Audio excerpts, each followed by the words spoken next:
Hello everyone, myself Amita Saraswat, lecturer Chemistry Department, MLB Government College, Bhilwara, Rajasthan.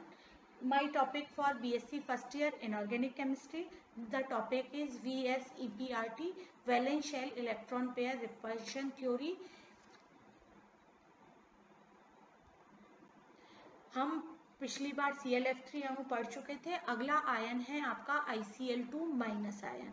ICl2 minus पर एक अतिरिक्त electron है, इसका मतलब I परमाणु आयोडाइड आयन के रूप में उपस्थित है या Cl परमाणु क्लोराइड आयन के रूप में उपस्थित है। आयोडीन का निम्नतम अवस्था में जो विन्यास होता है वो 5s2 5p5 होता है। I माइनस का जो निम्नतम अवस्था में विन्यास होगा, इसमें इसके पास में I का I माइनस अवस्था में जो विन्यास होगा, एक इलेक्ट्रॉन इसमें और जोड़ दिया जाए तो आयोडाइड आयन का जो इलेक्ट्रॉनिक कॉन्फ़िगरेशन होता है वो 5s2 5p6 है और आयोडाइड माइनस का उत्तेजित अवस्था में विन्यास होगा 5s2 5p5 और 5d1। यहाँ पर एक इलेक्ट्रॉन 5p से 5d में चला जाएगा और ये 5s 5p और 5d के जो कक्षक हैं वो मिलकर sp3d संकरण का निर्माण करेंगे, जिसमें आपके पास में 3 लोन पेयर होंगे और 2 बॉन्ड पेयर होंगे। इस प्रकार आयोडाइड माइनस आयन के पास में 3 एकाकी इलेक्ट्रॉन युग्म और 2 अयुग्मित इलेक्ट्रॉन होते हैं। यह अपने 2 अयुग्मित इलेक्ट्रॉनों द्वारा क्लोरीन के साथ में सिग्मा बंध बनाता है। तीनों एकाकी युग्म भूमध्य कक्षक में रहते हैं, क्योंकि इस अवस्था में प्रतिकर्षण जो है वो न्यूनतम होता है और स्थायित्व अधिकतम होता है।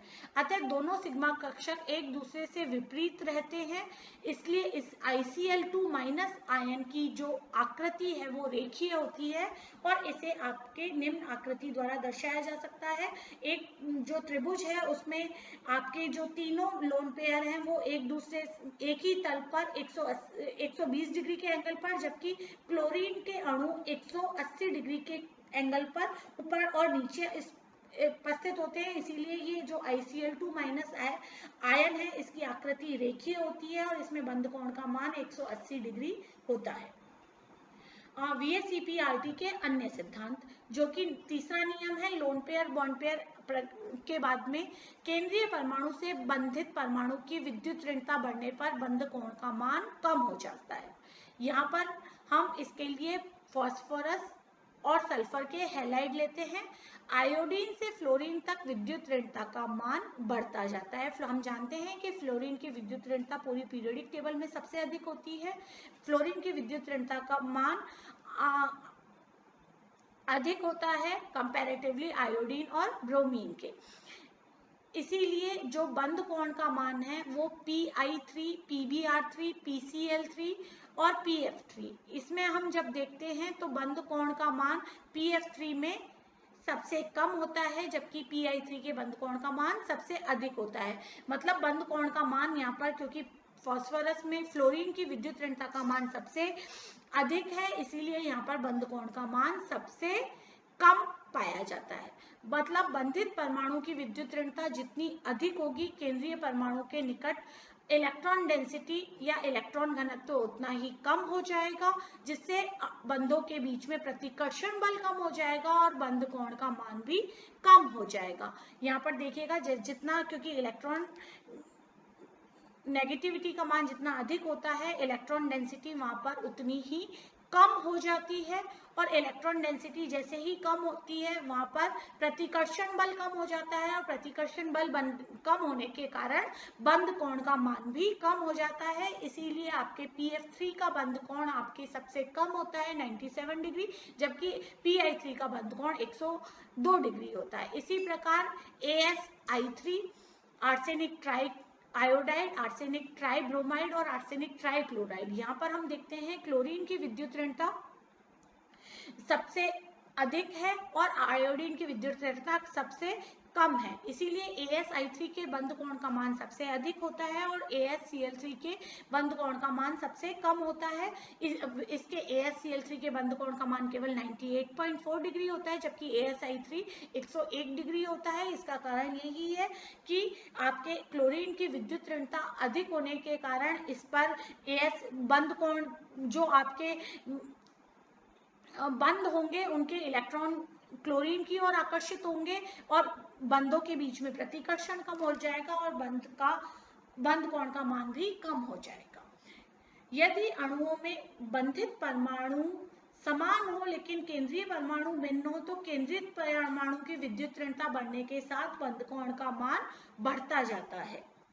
यहाँ पर हम केंद्रीय परमाणु की बात कर रहे थे, पिछली बार में हम बंधित परमाणुओं का काम लिया था, तो वहां पर इलेक्ट्रॉन डेंसिटी बढ़ने के साथ में बंध कोण कम हुआ था। यहाँ पर इलेक्ट्रॉन नेगेटिविटी अगर सेंट्रल परमाणु एटम की बढ़ाते हैं तो वहां पर बंध कोण का मान अधिकतम होगा, जिसकी विद्युत ऋणता सबसे कम होगी उसके बंध कोण का मान सबसे कम होगा।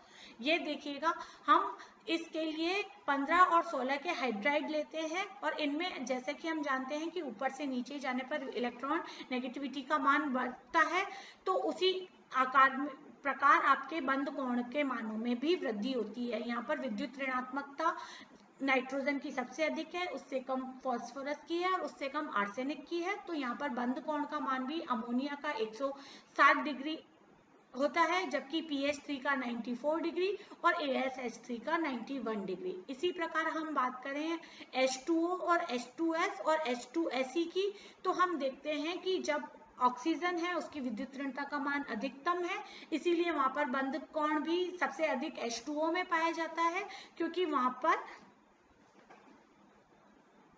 विद्युत ऋणता बढ़ने पर बंध कोण के मानों में वृद्धि होती है। आर्सेनिक से आयोडीन की ओर और अथवा C से O की ओर विद्युत ऋणता का मान बढ़ता है, इनके हाइड्राइडों के बंध कोण भी बढ़ते हैं।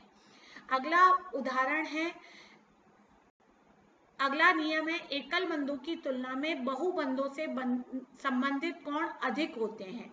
जैसे कि हम देख रहे हैं COCl2 में sp2 हाइब्रिडाइजेशन होता है, अतः बंध कोण 120 डिग्री होना चाहिए, लेकिन दो एकल बंधों के मध्य बंध कोण 108 डिग्री होता है, जबकि एकल व बहुबंध के मध्य कोण 180 डिग्री होता है। यहाँ पर इसकी संरचना इस प्रकार है कि एक ऑक्सीजन के साथ में बहुबंध एक सिग्मा और एक पाई बंध बन रहा है, जबकि क्लोरीन के अणुओं के साथ में दो सिग्मा बंध बन रहे हैं। तो वहां पर जब बहुबंध से बंधित है तो वहां पर बंध कोण का मान बढ़ गया है, वो 128 डिग्री हो गया है, जबकि जो आपका सिग्मा बंध है उसका बंध कोण का मान घटकर 108 डिग्री ही रह गया है। Thank you.